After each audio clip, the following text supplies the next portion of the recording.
Ahead of unveiling the new iPad Pro 13-inch 2024, Apple has hyping up its Let Loose launch event as a different kind of Apple event and the most important iPad launch since the original iPad. And now that the dust has settled, it seems that the hype was largely justified. The iPad Pro 13-inch along with 11-inch model that was also announced is an incredibly accomplished and versatile device that, as the marketing spiel that accompanies it makes clear, features plenty of firsts and best. It's the first time an Apple M-Class chip has debuted in an iPad rather than a Mac. It's the thinnest ever Apple device and it has the best screen you can get on a tablet. The iPad Pro 13-inch is clearly a product made by a market leader at the top of its game. It's a stunning bit of kit that's packed with cutting-edge tech and is a shoe-in for the best tablet you can buy in 2024 for its specs alone. But this also means somewhat counterintuitively that this is not a tablet for everyone.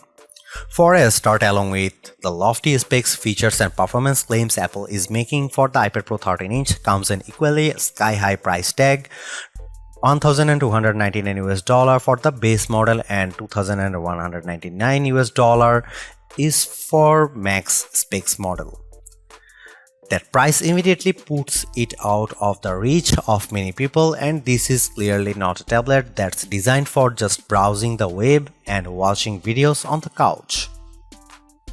The fact that the new iPad Pro is also a showcase for Apple's brand new M4 chip suggests to me that this isn't a tablet that's simply designed to replace your older iPad, Amazon Kindle or Galaxy Tab, but a device that's designed to replace your MacBook. And when put into that context, the price of the iPad Pro is much more understandable. If you are not looking for the top of the range tablet to replace your laptop and just want something more affordable for casual tasks, the new iPad Air 6 will be much more appealing and it comes with some neat features of its own. However, if you are after an accomplished with a kit that can handle some seriously heavy workloads, including video editing and music production, while also coming in an incredibly thin and light form factor, then the iPad Pro 13-inch could prove to be a very sound investment indeed.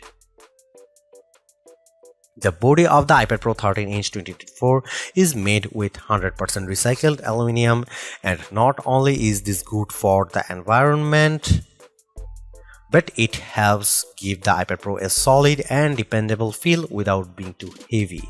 The iPad Pro is available in two colors, silver and space black, which is the version I was sent and which you can see pictured toward this review. It doesn't, however, seem to have the same clever fingerprint-proof material found with certain colors of the latest MacBook Air, which Apple terms a breakthrough anodization seal to reduce fingerprints, and after only a short while, the back of the iPad Pro was dotted with fingerprints. The iPad Pro 13-inch 2024 has 4 built-in speakers along with 4 microphones. On the right hand side, when you are holding the tablet in portrait orientation, are the volume buttons, and at the top of is the power button. At the bottom is a Thunderbolt 3 USB 4 port that can be used for charging and connecting peripherals such as USB-C monitors or external hard drivers with data transfer speed up to 40 Gbps. I still believe that the move from Apple's proprietary Lightning port to the much more widely used USB-C for its product including iPads and iPhones is the right consumer-friendly move that allows you easily connect different chargers and peripherals. It should be noted that in Europe the iPad Pro does not come with a charger, just the cable. That reduces packaging and also e-waste, as there is good chance that people will already have a USB-C charger lying around. The cable Apple provides is only USB 2.0, however, which means you won't get anywhere near the maximum data transfer rates the iPad Pro's USB-C port is capable of.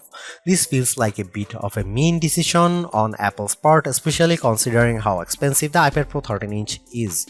A magnetic smart connector runs along the right-hand side of the iPad Pro 13-inch, and this is used to connect and charge compatible accessories like the new Apple Pencil Pro and Magic Keyboard.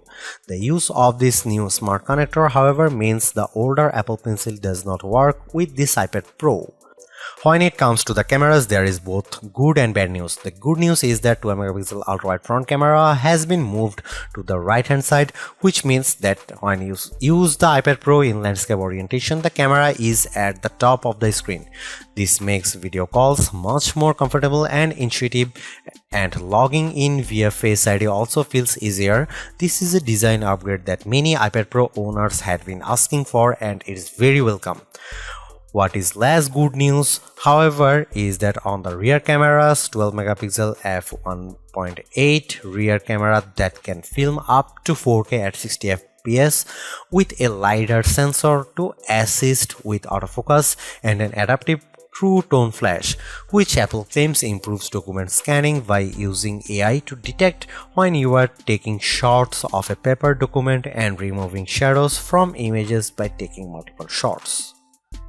Meanwhile, the LiDAR camera is also used for 3D and spatial awareness, allowing the iPad Pro to scan rooms and identify objects, and allows for augmented reality apps to cleverly overlay virtual objects in the real world when you are looking at the iPad Pro's screen. Why isn't this great news? Well, you might notice that the new iPad Pro actually comes with one less rear camera. That's right, the iPad Pro 13-inch 2024 and the 11-inch model don't have the ultra-wide camera found on previous models. While Apple hasn't commented on why it decided to drop this camera, it could be due to Apple's desire to slim down this model or even to stop the price tag being too high. Regardless of Apple's reasons, some users will likely be disappointed by this move. Apple, however, suggests that thanks to the combination of the 12-megapixel camera, the LiDAR sensor, and the M4's image processing prowess, you will still be able to take wide-angle shots that look good. Although, while I am not a professional photographer, I imagine the results won't be able to quite match a dedicated ultra-wide-angle lens. Apart from the new M4 chip, the most exciting thing about the iPad Pro 13-inch is its overhauled display. Compared to the mini LED technology of the previous model's display, the new iPad Pro's OLED tech offers much better contrast, especially for HDR content, and is much brighter too, with a maximum full screen brightness of 1000 nits. Compared to the 1600 nits of the 2022 model. I compared the new iPad Pro 13-inch 2024 and the 2021 model, which features the same display as the 2022 one side by side, and several differences were immediately apparent.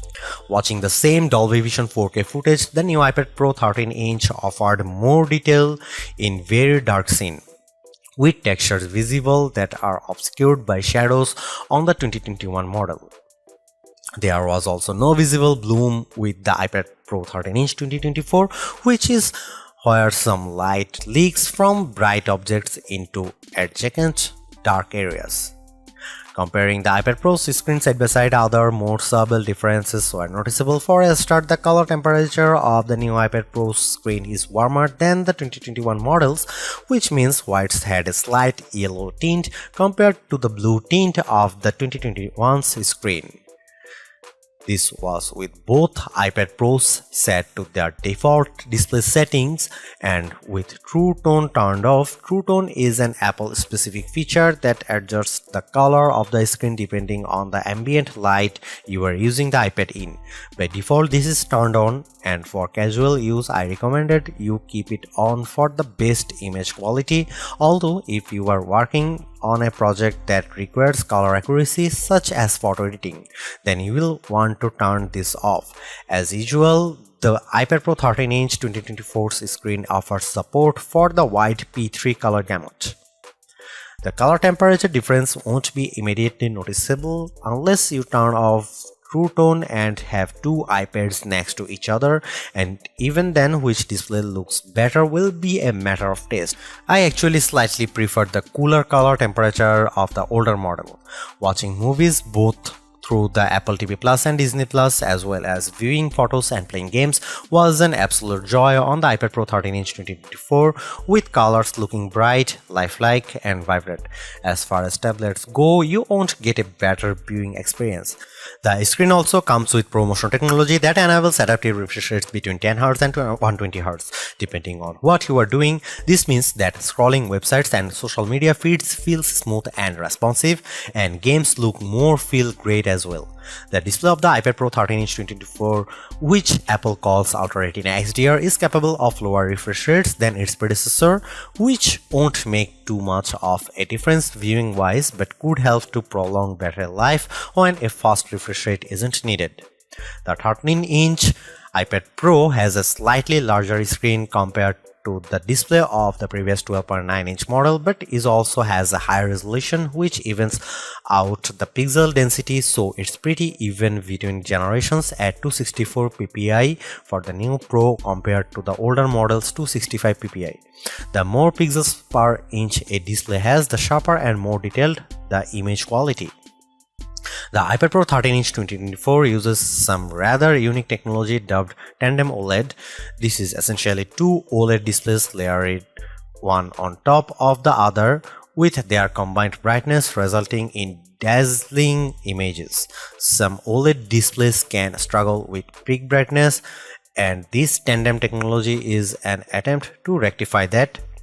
It certainly seems to have worked, as I had no trouble with viewing the iPad Pro 13-inch 2024's screen in all manner of lighting environment, even outside in bright sunlight.